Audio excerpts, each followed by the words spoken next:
Bonjour tout le monde, j'espère que vous allez bien. Aujourd'hui, on se retrouve pour une vidéo tuto sur une coupe de cheveux complète. Alors tout d'abord, je souhaitais vous dire que je me demande en fait si je vais quand même laisser pousser mes cheveux. Parce qu'en fait, la longueur que j'ai aujourd'hui est en fait la longueur qui me convient parfaitement en fait. C'est pas mi-long, mais c'est pas long non plus pour moi. C'est vraiment la longueur que je préfère, donc voilà. C'était une petite chose que j'avais à dire. Donc je vais vous montrer donc comment je coupe mes pointes pour faire une coupe en U. Et vous montrer également la coupe en V pour celles qui préfèrent la coupe en V. Je vais vous montrer comment je coupe ma frange parce que j'ai eu beaucoup de questions sur comment je coupais et j'entretenais ma frange. Et enfin pour terminer, je vais vous montrer le dégradé qui encadre mon visage. Donc de ce fait ce sera vraiment un tuto très complet. Mais j'ai essayé de faire court un maximum pour que vous puissiez tout voir. Parce que c'est vrai qu'une vidéo de 30-40 minutes c'est vraiment très long. Donc j'ai vraiment raccourci ça en 10 minutes. Et enfin pour terminer je vais vous montrer l'étape du brûlage des pointes. Donc qui est assez barbare vous allez voir. Mais qui est vraiment facultatif, ce n'est vraiment pas obligatoire. C'est vrai que ma façon de couper les cheveux a changé. Donc c'est pour ça que je voulais vous le montrer en détail. Donc j'espère que ça vous plaira et je vous dis à tout de suite pour le tuto. C'est parti, je vais vous montrer tous les secrets de mon coupage de cheveux maison. Donc j'ai mis tout spécialement un pull rayé pour que vous puissiez voir à peu près combien de centimètres je vais couper. Au niveau du matériel, vous aurez besoin d'une bougie, de ciseaux, d'une paire de ciseaux pour effiler, de quoi allumer votre bougie, votre kit Créaclip, deux brosses différentes, donc moi j'ai préféré prendre deux brosses différentes et un élastique. Donc on commence tout d'abord par la coupe des pointes. Vous aurez besoin d'un peigne afin de faire votre frange habituelle. Pas la peine de changer le sens de votre raie. Vous conservez bien votre raie habituelle. Vous placez bien vos cheveux. Vous faites une raie à l'arrière de votre tête.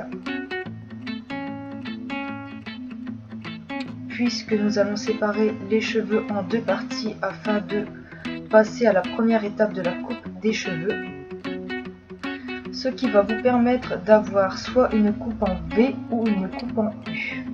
Donc, comme vous voyez, j'ai séparé mes cheveux en deux, je les ai passés à l'avant, je les brosse un bon coup pour ensuite pouvoir passer le Créaclip. Je vais couper à peu près ceci. Vous placez votre Créaclip, vous le serrez bien et vous le faites descendre tout doucement en faisant surtout bien attention que votre voyant, donc votre petite bille soit bien au milieu. Donc, ensuite on passe à la coupe. Donc vous voyez j'y vais franco puisque c'est une habitude pour moi d'utiliser ce petit appareil. Par contre si vous n'êtes pas sûr de vous, je vous conseille de le faire en plusieurs étapes. Préférez couper centimètre par centimètre que de retirer une bonne dizaine de centimètres et que vous soyez déçus. Donc de même, je conseille de le faire sur cheveux secs puisque sur cheveux mouillés, quand vos cheveux vont par la suite sécher, il y aura un souci parce que vos cheveux vont remonter, ce qui fait que vos cheveux seront plus courts que la moyenne. Donc voilà pourquoi l'intérêt de les couper sur cheveux secs.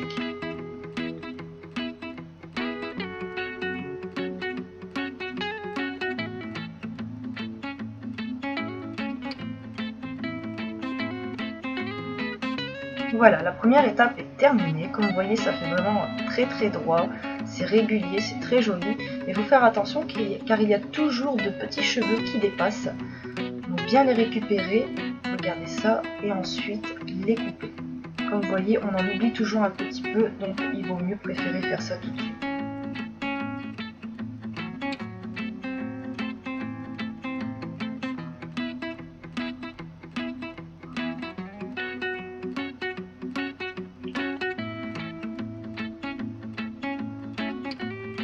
Ensuite vient la seconde étape qui consiste à utiliser son Créaclip à l'arrière de ses cheveux. Donc comme vous voyez ici ça me fait un dégradé en V.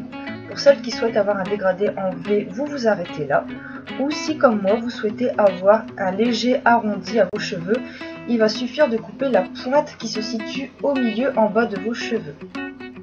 Pour cela, rien de plus simple, il suffit de positionner le Créaclip à l'arrière de votre tête et de le faire glisser tout doucement. Par contre, je vous conseille d'utiliser deux miroirs, un à l'avant et un à l'arrière, pour que vous puissiez bien placer votre créaclip et le faire descendre, car évidemment tout seul ce n'est vraiment pas évident. Donc je recommande, si vous le pouvez, vous faire aider par un proche en qui vous avez confiance, parce que couper ses cheveux ce n'est pas rien, on n'a vraiment pas envie de terminer chez le coiffeur, donc faites vraiment très attention à la façon dont vous mettez le créaclip, parce que là c'est vraiment l'étape la plus cruciale, la plus importante de votre coupe de cheveux. Donc voilà, nous allons couper cette partie là, vous faites glisser par-dessus votre épaule et vous coupez le reste des cheveux. Donc ici j'élimine tout simplement la pointe du V que j'ai fait à la première coupe, afin de me permettre d'avoir une superbe coupe en arrondi en U.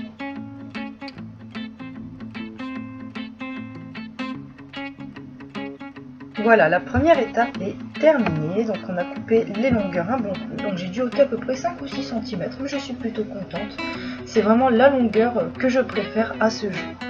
Donc comme vous voyez, c'est vraiment très régulier, très joli, comme à la sortie de chez le coiffeur, et en plus de ça, on fait une sacrée économie. Comme vous voyez, les pointes sont vraiment très nettes et très jolies, et vous pouvez voir mes superbes reflets roux. Voilà un petit peu le résultat de tout ce que j'ai coupé. Comme vous voyez, il y en a quand même pas mal, mais je ne suis pas déçue, c'est une habitude pour moi maintenant. Donc on m'avait demandé comment je m'occupais de ma frange, et en fait je n'utilise pas du tout le créaclip.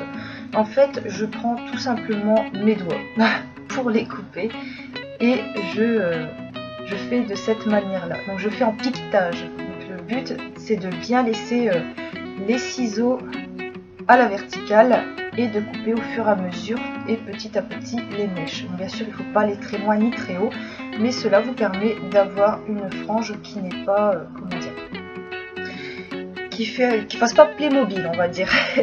Voilà, donc aujourd'hui c'est pas la peine pour moi d'effiler, mais sinon j'effile également ma frange. Ensuite je vais vous montrer comment je m'occupe du dégradé qui encadre mon visage, parce que forcément quand vous avez les cheveux longs, si vous n'avez pas un léger dégradé, ça a tendance à vite faire fade, à allonger le visage, à donner un effet rideau. Donc moi en fait ce que je fais, c'est un léger dégradé sur le pourtour du visage, parce que cela ne m'intéresse pas d'avoir un dégradé sur la totalité de ma chevelure, étant donné que mes cheveux sont plutôt fins, donc c'est pas très intéressant pour moi.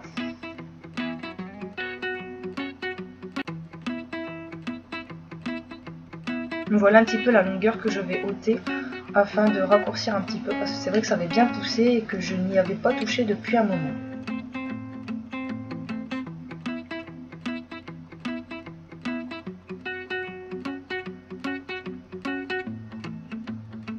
Donc, comme vous voyez, rien de plus simple, il faut vraiment y aller petit à petit, bien mettre les mèches autour de votre visage pour voir si ça correspond bien des deux côtés, voir si c'est asymétrique, s'il n'y a pas des mèches plus longues ou plus courtes par rapport à d'autres. Donc, comme vous voyez, c'est pas très compliqué, le tout c'est de donner la forme aux cheveux.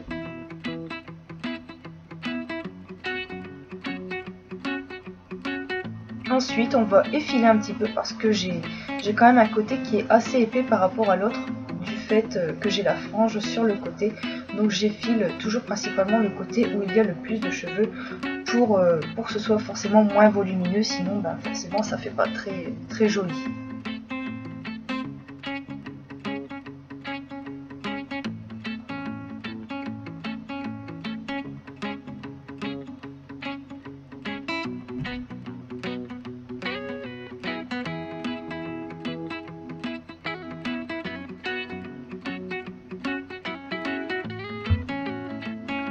Et voilà, c'est terminé, vous n'avez plus qu'à détacher vos cheveux et observer un petit peu le résultat sur les cheveux détachés, voir si ça convient bien, s'il ne manque pas quelques mèches ou autre, et puis voilà. Enfin, nous allons passer à la quatrième étape qui est vraiment facultative. Personne ne force à le faire, chacun a sa volonté ou pas de le faire, parce que forcément le feu ça brûle, c'est dangereux, donc surtout faites attention, ne le faites pas si vous ne le sentez pas, c'est vraiment facultatif. Donc ça, je vais tout simplement vous parler du brûlage, qui est un sujet assez sensible, parce que certains d'entre vous voient ça comme un acte de barbarie, mais en fait ce n'est pas du tout barbare. Donc comme vous voyez là, les cheveux flambent, parce que je sais comment m'y prendre, voilà. je mets carrément mes cheveux dans la flamme parce que ça fait depuis maintenant quelques années que j'exerce le brûlage et il n'y a vraiment aucun souci. Mais si vous souhaitez vraiment faire le brûlage, ne mettez pas votre mèche dans les flammes. Vous les vraiment mettez au-dessus. Vous allez voir, ça va brûler tout doucement, mais surtout pas dans la flamme si vous ne le sentez pas. Le brûlage permet aux cheveux donc de s'abîmer moins vite. Voilà pourquoi je le fais. Ensuite, on passe à l'étape du soin. Donc, j'utilise mon conditionneur préféré qui est le Aubrey Organics à la rose musquée. Donc, pour changer un petit peu, je vais le laisser poser 2 heures. 2 heures, c'est très bien pour un soin comme ça après le brûlage, puisque forcément ça perturbe un petit peu les cheveux. Donc voilà un petit peu, il ne me restera plus qu'à faire un bon petit shampoing et voilà, le résultat est terminé. Donc j'espère que cette vidéo vous aura plu et je vous dis à très bientôt pour une prochaine vidéo.